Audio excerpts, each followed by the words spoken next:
So hello and welcome to Bong PNPC, আবার একটা Indian ফুটবলের ভিডিওতে প্রত্যেককে ওয়েলকাম। একদিকে যেমন ঠান্ডা শেষ, গরম পড়ে গেছে, ঠিক একইভাবে আইএসএলেরও কিন্তু তাপ উত্তাপ সব কিছু চরমে উঠে গেছে। পরপর ম্যাচ ডেগুলো দেখলে তার রেজাল্ট, তার আফটার ম্যাচের এফেক্ট দেখলে বুঝতে পারা যাচ্ছে যে কোন লেভেলে অ্যাকচুয়ালি আমাদের এই মুহূর্তে ইন্ডিয়ান সুপার লিগ গিয়ে রিচ করে গেছে। অনেক কটা মেজর ম্যাটার রয়েছে, টপিক রয়েছে, প্রত্যেকটা বিষয় নিয়ে ছোট ছোট করে কথা বলবো। যার মধ্যে প্রথম ব্যাপারটা হচ্ছে সেন্সিটিভ ইস্যু। কারণ এই মুহূর্তে দাঁড়িয়ে ইন্ডিয়ান ফুটবলের সব থেকে বড় সেন্সিটিভ ইস্যুর নাম কি? আমি 5 সেকেন্ড সময় দিচ্ছি, কমেন্ট করে জানিও। 5, 4, 3, 2, 1। রেফারিং। হ্যাঁ, এই মুহূর্তে দাঁড়িয়ে প্রতি ম্যাচে রেফারিং একটা জঘন্য লেভেলে পৌঁছে যাচ্ছে। মানে যেখানে মনে হচ্ছে ফাউল দরকার, ফাউল দিচ্ছে না। যেখানে মনে হচ্ছে না এটা ফাউল নয়, সেটা ফাউল হয়ে যাচ্ছে। যেখানে মনে হচ্ছে যে এটা একটা yellow card offence, red card হয়ে যাচ্ছে। যেখানে মনে হচ্ছে এই অফেন্সের জন্য রেড কার্ড পাওয়া দরকার, ইয়েলো কার্ড হচ্ছে। আবার কখনো কিন্তু কার্ডও হচ্ছে না। কেউ পেনাল্টি থেকে বঞ্চিত হয়ে যাচ্ছে, কারো আননেসেসারি ভুল পেনাল্টি কল এসে যাচ্ছে। অনেক ঘটনা কিন্তু ঘটছে। এবার সেই জায়গা থেকে আপাতত ইন্ডিয়ান ফুটবল ফ্যানেদের তো পরিত্রাণ নেই, কিন্তু ক্লাবগুলো কিছু কিছু জায়গাতে তাদের নিজেদের যে জাস্টিস সেটা আর্ন করে নিচ্ছে। সবার পক্ষে সেটা সম্ভব হচ্ছে না, কারণ অনেক জায়গাতেও ঠিক ডিসিশন হয়ে যাচ্ছে, কিন্তু অনেকের মনে হচ্ছে সেটা ভুল ডিসিশন হচ্ছে। তো যাই হোক, যারা মার্কেটে ফাটাচ্ছে ফাটাক, কিন্তু যারা এআইএফএফ এর রেফারিং হাউসে গিয়ে ফাটিয়ে দিচ্ছে, তারা কিন্তু নিজেদের এন্ডে ভার্ডিক্ট পেয়ে যাচ্ছে। যেমন এর আগে গোয়া পেয়েছিল, আরমান্দো সাদিকুর রেড কার্ড উঠে গেছিলো, ইয়েলো কার্ডে কনভার্ট হয়ে গেছিলো। ঠিক একইভাবে জর্ডান উইলমার গিল, দেখো এর আগের দিনকে কিন্তু আমি কথা বলেছিলাম যে জর্ডান উইলমার গিলের যে অফেন্সটা ছিল সেটা রেড কার্ড অফেন্স ছিল না, কখনোই হতে পারে না। That was a yellow card offence. এবং সেটাই কিন্তু হয়েছে, রেফারি অ্যাসোসিয়েশন থেকে ঠিক করা হয়েছে যে রেড কার্ডটা তুলে নেওয়া হবে এবং তার পরিবর্তে ইয়েলো কার্ডে ওটাকে কনভার্ট করা হবে। অর্থাৎ পরবর্তী যে ম্যাচ রয়েছে সেই ম্যাচে কিন্তু চেন্নাই এফসি জর্ডান উইলমার গিলকে ফিরে পাচ্ছে। বাট এখানে একটা মেজর কোশ্চেন উঠছে যে যে মোমেন্টে জর্ডান উইলমার গিল বেরিয়ে গেল, ঠিক তারপর যেভাবে চেন্নাই এফসি ম্যাচটাকে লুজ করছিল, আস্তে আস্তে হাতের বাইরে বেরিয়ে যাচ্ছিল ম্যাচটা, সেটা কি ফিরে আসবে? সেই দিনের সেই মুহূর্তটা বা প্লেয়ারের যে গেম টাইমটা নষ্ট করা হলো, হতে পারতো যে প্লেয়ারটা সেদিনকে গোল করতে পারতো, সেটা তো ফিরে আসবে না। সো রেফারিং ব্লান্ডারের জন্য সেই দিনকে কিন্তু একটা টিম, একটা প্লেয়ার সে আননেসেসারি ওয়েতে সাফার করছে। তো এই জিনিসটা যখন দেখা যাচ্ছে যে ভুলগুলোকে শুধরে নেওয়া হচ্ছে, যাতে সেই ভুলটা না হয়, টেকনিক্যাল যা কিছু নিয়ে আসা দরকার রয়েছে সেটা কেন আসছে না সিরিয়াসলি আমরা জানি না।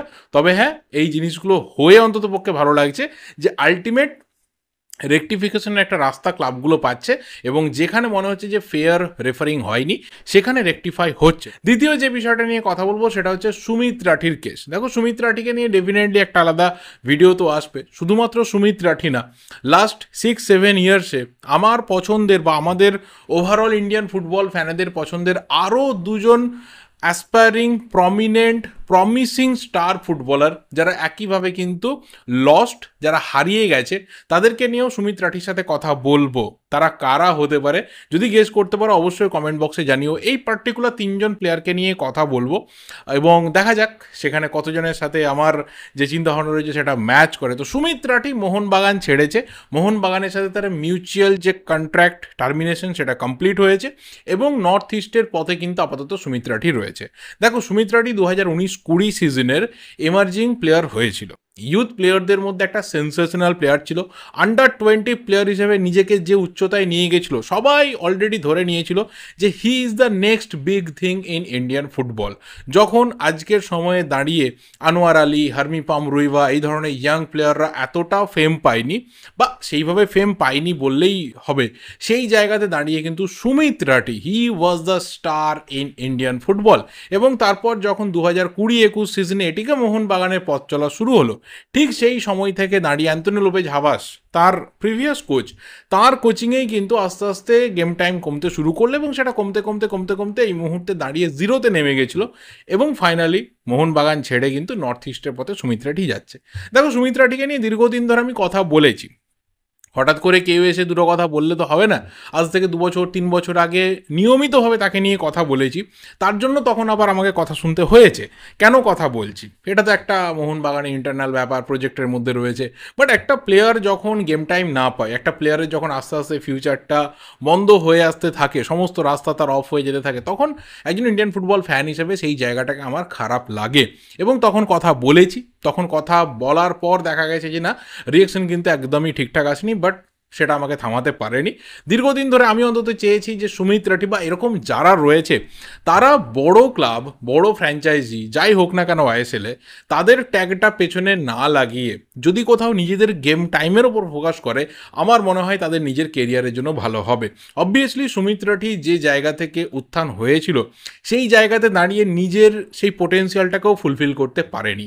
আমি জানি না নর্থ ইস্টে গিয়ে কি হবে। আমার বেস্ট উইসেস থাকবে, আমার মতো লাখো ফুটবল প্রেমীর বেস্ট উইসেস থাকবে যে সুমিত রাঠির এখনও সময় রয়েছে, এখনও সময় রয়েছে, নিজের কেরিয়ারের ভালো জায়গাতেই রয়েছে। 2-3 বছর যদি খুব ভালোভাবে গেম টাইম পায়, নিজেকে যদি ও পরিণত করতে পারে, ভালো কোচের তত্ত্বাবধানে থাকতে পারে রেগুলার বেসিসে, এবং কোচ যদি ভরসা করে ওর ওপরে, তাহলে কোথাও নিজের সেই পোটেন্সিয়াল আবারও সে ফিরে পাবে এবং আমরা ভালো ফর্মে হয়তো তাকে দেখব। কিন্তু যে সময়টা চলে গেল, যেভাবে ওর নিজের ফোকাস নষ্ট হয়ে গেল, মোটিভেশন নষ্ট হয়ে গেল, কিছু কিছু ক্ষেত্রে ফর্ম নষ্ট হয়ে গেল, সেই জায়গাটা কিন্তু আর ফেরত আসবে না। তো এই ক্ষেত্রে একটা প্লেয়ারের ঠিক যতটা দায় থাকে, তার এজেন্টের দায় থাকে, ঠিক একইভাবে কিন্তু একটা ক্লাবেরও দায় থাকে। মোহনবাগান এরকম না যে অনেক ট্যালেন্টেড প্লেয়ারকে ধরে রেখে ইউজ করেনি বা তাদেরকে গেম টাইম দিতে পারেনি। অনেক প্লেয়ার রয়েছে, তারা বেরিয়ে গেছে, আজকে তারা কেউ কেউ ভালো খেলছে, অনেকে আবার হারিয়েও গেছে। অনেক এক্সাম্পল রয়েছে আমাদের সামনে, কেউ হয়তো দারুণ ফর্মে রয়েছে, অসাধারণ খেলছে, যেমন আমি একটা এক্সাম্পল দিতে পারি, যেমন বরিস সিং অসাধারণ ফুটবলটা খেলছে। আবার অনেকে রয়েছে যারা হারিয়ে গেছে, মাইকেল সুসাইরাস থেকে শুরু করে কোমল থাট্টাল, এদের মতো প্লেয়ারকে কিন্তু আর খুঁজে পাওয়া যায় না। কিন্তু একদিকে এটাও ঠিক যে সুমিত রাঠিকে অনেক আগে হয়তো মোহনবাগানে ছেড়ে দেওয়া উচিত ছিল, বা সুমিত রাঠিরও নিজের ইনিশিয়েটিভে ছেড়ে বেরিয়ে আসাটা দরকার ছিল। এবার আমি জানি না ওদের কন্ট্রাক্টের মধ্যে কী ছিল, সুমিত রাঠির কী কী ক্লজ ছিল, মোহনবাগানের কী কী ক্লজ ছিল, এজেন্টের কী ভূমিকা ছিল, সিরিয়াসলি আমি জানি না। তো সেই কারণে এর থেকে বেশি আমি বলতে পারবো না। বাট কোথাও আমি একজন ফ্যান হিসেবে, একজন ফুটবল ফ্যান হিসেবে এটা বলতে পারি যে সুমিত রাঠি বা সুমিত রাঠির মতো আরও যারা ট্যালেন্টেড প্লেয়ার্স রয়েছে, তাদের কিন্তু বড় নাম, বড় ক্লাব, বড় ছাতা, বড় ফ্র্যাঞ্চাইজি এর তলায় থাকার কোনো প্রয়োজন নেই। যদি দেখে যে আমার গেম টাইমের ওপর কোথাও কোপ পড়ছে, তাহলে কিন্তু তার আই লিগ সেকেন্ড ডিভিশন যেখানে হোক যাওয়া দরকার। গেম টাইমটা দরকার রয়েছে, মাঠে তাকে প্রুভ করতে হবে, প্রফেশনাল ফুটবলটা খেলতে হবে, আদারওয়াইজ কিন্তু কোনো টিমের নজরে সে আসবে না। লস্ট ট্যালেন্ট মানে কোথাও আমরা আলোচনা করব, আমরা 2-4টে ভিডিও বানাবো, 10টা আর্টিকেল লেখা হবে, কেউ একটা হাউতাস করবে, অন্য কেউ ট্রোল করবে, এইভাবেই কিন্তু লাইফটা চলবে। আলটিমেট প্লেয়ারটা সাকসেস পাবে না। তো সুমিত রাঠি দেখা যাক নর্থ ইস্টে গিয়ে কতটা ভালো করতে পারে, কারণ তার দিকে অল ওভার ইন্ডিয়ান ফুটবল তাকিয়ে রয়েছে, বিকজ একটা বড় ট্যাগ যে মোহনবাগান বেঞ্চে বসে নাকি সুমিত রাঠি নষ্ট হয়ে গেছে। তো এইটা খুবই একটা লেম যুক্তি আমার মনে হয়। সবার একইভাবে কিন্তু মানে সমান পর্যায়ে দোষ রয়েছে, শুধুমাত্র একটা পক্ষকে এখানে দায়ী করা মানে সেখানে যুক্তি থেকে বেরিয়ে গিয়ে নিজের একটা অকাট্য যুক্তিকে খাড়া করার চেষ্টা ছাড়া আর কিছু হতে পারে না। এরপরে যে বিষয়টা নিয়ে কথা বলবো সেটা ডেফিনেটলি কিন্তু আলাদিন আজারাই। What are talent boss, seriously বলছি, হোয়াট আর ট্যালেন্ট। আমি জানি না ইন্ডিয়ান সুপার লিগে আমাদের ইন্ডিয়ান ফুটবল আলাদিন আজারাই কত বছর থাকবে, কতদিন খেলবে, কোন কোন ক্লাবের হয়ে খেলবে, বাট ও যে জিনিসটা শো করেছে না, সিরিয়াসলি বলছি, he is a different talent, he is a different guy. শুধুমাত্র 18টা গোল করে ফেলেছে, সামনে যে কটা ম্যাচ রয়েছে সেখানে সমস্ত ধরনের রেকর্ডকে ভেঙে চুরে তছনছ করে দেবে যদি ফিট থাকে। তাহলে এটা তো একদমই ঠিক কথা যে মানে ও রেকর্ড ভাঙতে এসেছে, রেকর্ড তৈরি তো করবে, বাট অনেকের রেকর্ড ভাঙতেও এসেছে। এই সিজনে 18টা গোল হয়ে গেল, এখনও অনেকগুলো ম্যাচ পাবে। ডেফিনেটলি প্লে অফসে আলাদিন আজারাই অর্থাৎ নর্থ ইস্ট ইউনাইটেড এফসি যাচ্ছে, তো আরও গোল আমরা দেখবো, তার মাঝখানে লিগ স্টেজে আরও ম্যাচ বাকি রয়েছে। কিন্তু ওর স্পেশালিটি কোথায় দেখো, নাম্বার ওয়ান জিনিসটা হচ্ছে প্লেয়ারটাকে তুমি আপফ্রন্টের যে কোনো পজিশনে খেলিয়ে দাও, রাইট উইংয়ে খেলাও, লেফট উইংয়ে খেলাও, সেন্টার ফরওয়ার্ডে খেলাও, নাম্বার 10-এ খেলাও, যে জায়গাতেই খেলুক না কেন সেখান থেকে দাঁড়িয়ে নিজের গোলটাকে খুঁজে নেয়। এটা হচ্ছে সব থেকে বড় স্পেশালিটি। নাম্বার 2, সেটা হচ্ছে একটা লড়াকু মানসিকতা। আমি যদি আজকের ম্যাচটাকে এক্সাম্পল হিসেবে ধরি, প্রথম গোলটা যে জায়গা থেকে ফিনিশ করেছে, that was a beautiful finish. কিন্তু সেই গোলটা পাওয়ার পর জাস্ট রিমেম্বার করো, ওর কিন্তু ডান পায়ে লাগে, মানে থায়ের জায়গাতে লাগে, অর্থাৎ কথাটা মনে হচ্ছিল যে হ্যামস্ট্রিং বা তার উপরের পোর্শনটাতে কিন্তু ওর ব্যথা হচ্ছে। বাট তারপরেও কিন্তু মাঠ ছাড়েনি। অন্য যে কোনো স্টার ফুটবলার হলে কী করতো, যে আমার তো ভাই 17টা গোল হয়ে গেছে, I can easily leave the field, অন্য কেউ দায়িত্ব নিক, যাই হয়ে যাক না কেন, না একার হাতে টিমটাকে টানছে। কিন্তু ও মাঠ ছাড়লো না, ফিজিও বা যারা এসেছিল তাদের সাথে অবধি কথাবার্তা বলে, যেটা ওর নিজের অভিব্যক্তি ছিল যে ও কোনোভাবে মাঠ ছাড়তে রাজি না। কিন্তু দেখা গেল যে ঠিক একদম প্রপার ডিসিশন নিয়েছে, নিজের যাই কন্ডিশন হোক না কেন টিমের স্বার্থে ডিসিশন নিয়েছে। সেকেন্ড গোলটাও কিন্তু এলো আলাদিন আজারের মাথা থেকে, আর এই গোলটাই কিন্তু কোথাও ডিসাইসিভ হয়ে গেল, কারণ শেষ মুহূর্তে ওড়িশাও কিন্তু গোল তুলে নিয়ে ম্যাচটাকে 2-2 ড্র করেছে। যদি দেখা যেত আলাদিন আজারে উঠে যাচ্ছে, গোল হচ্ছে না, তাহলে কিন্তু নর্থ ইস্ট ম্যাচটা হারতেও পারতো। তো সিরিয়াসলি একটা ডিফারেন্ট ট্যালেন্ট, একটা আলাদা লেভেলের ওর মধ্যে ক্ষমতা রয়েছে। শুধুমাত্র গোল মেশিন না, ও যেভাবে মাঠকে কন্ট্রোল করে, যেভাবে পাস বাড়ায়, ওর যে ভিশন রয়েছে, ওর যে অ্যাকুরেসি রয়েছে, দ্যাটস ডিফারেন্ট, এবং সেটাই কোথাও ওকে এখন আলাদা করে দিয়েছে। 23টা গোল কন্ট্রিবিউশন হয়ে গেল। তো দেখা যাক ফেরান কোরোমিনাসের পর একই সিজনে গোল্ডেন বুট, গোল্ডেন বল দুটোই জিততে পারে কিনা। কিন্তু আমার মনে হয় যে তার জন্য অ্যাটলিস্ট ওকে ফাইনাল অবধি তো রিচ করতেই হবে। ফাইনালে যা রেজাল্টই হোক না কেন, জেতা হারা পরের কথা, but okay ISL cup final অবধি রিচ করতে হবে। সেখানে গিয়ে যা পারফরমেন্স হবে বা সেই অবধি যা পারফরমেন্স হবে, সেই নিরিখেই হয়তো ওর গোল্ডেন বলটা ডিসাইড হবে। কিন্তু গোল্ডেন বুটটা অলরেডি ডিসাইডেড হয়ে গেছে, কারণ ও যেই জায়গাতে নিজের গোল ট্যালিকে নিয়ে গেছে বা আগামী দিনে নিয়ে যাবে, ধরার মতো এই মুহূর্তে দাঁড়িয়ে কেউ নেই। খুব কাছাকাছি কেউ এলেও হয়তো ম্যাক্সিমাম 4-5টা গোলের গ্যাপ ওর সাথে থেকে যাবে। আর এর সাথে আরও একজন প্লেয়ার যে নিজের গোল্ডেন ট্রফিটাকে সিল করে নিয়েছে, সেটা হচ্ছে ভিসাল কেইত। অলরেডি 11টা ক্লিনশিট হয়ে গেছে। ধরে নেওয়া যাক যে এর পরে লিগ স্টেজে বা একদম শেষ অবধি মোহনবাগান খুব বেশি ক্লিনশিট রাখতে পারলো না। 2টো ক্লিনশিট আমি ম্যাক্সিমাম ধরে নিচ্ছি তর্কের খাতিরে, হয়তো তার থেকে বেশিই রাখবে, ডেফিনেটলি রাখবে। আমি যদি 2টোও ধরে নিই তাহলেও 13, তো সেই 13 অবধিও রিচ করার মতো কোনো প্লেয়ার কিন্তু এই মুহূর্তে দেখা যাচ্ছে না। সিরিয়াসলি বলছি, দেখা যাচ্ছে না। যারা যাবে তারা ম্যাক্সিমাম 7-8 এই অবধি ম্যাক্সিমাম রিচ করতে পারবে, তার থেকে বেশি সম্ভব না। তো ভিসাল কেইত কিন্তু সেকেন্ড টাইমের মতো নিজের গোল্ডেন গ্লাভসকে সিল করে নিয়েছে। আর আইএসএল হিস্ট্রিতে ভিসাল কেইত প্রথম প্লেয়ার যে 50টা ক্লিনশিট রেখেছে। Mohun Bagan, Chennaiyin FC, Pune city FC সমস্ত টিমের জার্সি মিলিয়ে কিন্তু ভিসাল কেইতের নামের পাশে 50খানা ক্লিনশিট রয়েছে। তো ডেফিনেটলি মোহনবাগানের জন্য বেশি রয়েছে পরপর 3টে সিজনে। তো আমি বলবো যে ভিসাল কেইতের সিগনেচারটা মোহনবাগানের একটা গেম চেঞ্জিং সিগনেচার। অবশ্যই অরিন্দম থেকে অমরিন্দারে আপগ্রেড হয়েছিল, কিন্তু সেটা খুব একটা ভালোভাবে ক্লিক করেনি। কিন্তু দেখা গেল অমরিন্দার থেকে ভিসাল কেইতে আপগ্রেডেশনটা মোহনবাগান শুধু ক্লিক করেনি, আমি বলবো যে হিস্ট্রি ক্রিয়েট করে দিয়ে চলে গেল। মোহনবাগানের যতজন লেজেন্ডারি গোলকিপার রয়েছেন এত বছরে, তার মধ্যে কিন্তু ডেফিনেটলি ভিসাল কেইতের নামটা আসবে। জানি না কত বছর খেলবে, কারণ এর থেকে অনেক বেশি বেশি সময় ধরে মোহনবাগানের অনেক দিকপাল গোলকিপাররা সময় দিয়েছেন, ক্যাপ্টেন্সি করেছেন, টিমকে প্রচুর ট্রফি জিতিয়েছেন, ইম্প্যাক্ট রেখেছেন। তো সেই অত লার্জ সময়টা হয়তো ভিসাল কেইত ডেফিনেটলি খেলবে না, বা হয়তো খেলতে পারে, কারণ গোলকিপারদের টেনিওরটা অনেকটা লম্বা হয়। কিন্তু প্রফেশনাল ফুটবলে সবাই খুব চেষ্টা করে যে আরও বেটার গোলকিপার দিয়ে বা আরও ইয়াং গোলকিপার দিয়ে ওই জায়গাটা ভরাট করবে।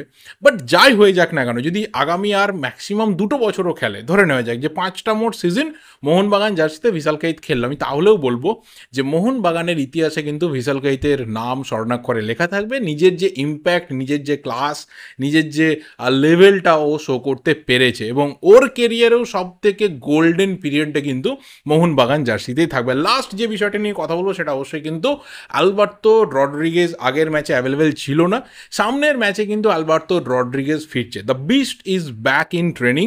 হার্ড ট্রেনিং করেছে বস, হার্ড ট্রেনিং করেছে, এবং ডেফিনেটলি পরের ম্যাচটাতে নিজের সর্বস্ব উজাড় করে খেলবে। কারণ একটা জিনিস মাথায় রাখতে হবে যে পরের ম্যাচে কিন্তু মোহনবাগান 2জন ভাইটাল প্লেয়ারকে পাচ্ছে না। এক হচ্ছে আপুইয়া, 2 হচ্ছে টম অলরেড। দুজনেরই কিন্তু ইয়েলো কার্ড সাসপেনশন থাকছে। টম অলরেডের 4টে ইয়েলো কার্ড হয়ে গেছে, 1 ম্যাচ সাসপেনশন, এবং আপুইয়ার 7খানা ইয়েলো কার্ড হয়েছে। সেই কারণে কিন্তু আবারও একটা ম্যাচ সাসপেন্ড হয়ে থাকবে। ইয়েলো কার্ডের সাসপেনশনের রুলটা এরকম যে প্রথম 4টে ইয়েলো কার্ডে একটা ম্যাচ, তারপর পরের যে 3টে ইয়েলো কার্ড হয়ে যাবে তারপর আবার একটা ম্যাচ, এরপর কিন্তু 2টো ইয়েলো কার্ড, সেখানে একটা ম্যাচে সাসপেনশন থাকবে। তো এটা হচ্ছে ন্যাচারালি আমাদের আইএসএলে কার্ডের রুল, মানে ইয়েলো কার্ডের রুল। তো এই দুজন ইম্পর্টেন্ট প্লেয়ারকে পাওয়া যাবে না, কিন্তু আলবার্তো রড্রিগেজের ফিরে আসাটা ভীষণভাবে মোহনবাগানের জন্য দরকার ছিল, দরকার রয়েছে। কারণ পাঞ্জাব রেড হট ফর্মে রয়েছে।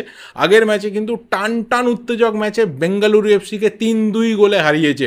তো পাঞ্জাব ডেফিনেটলি টপ 6-এ উঠে আসার জন্য, নিজেদের জমি শক্ত করার জন্য এই ম্যাচটাকে পাখির চোখ করবে। কিন্তু মোহনবাগানকে জোহর দিতে হারানো ইজ টু মাচ ইম্পসিবল ব্যাপার এই মুহূর্তে দাঁড়িয়ে, টু মাচ টাফ।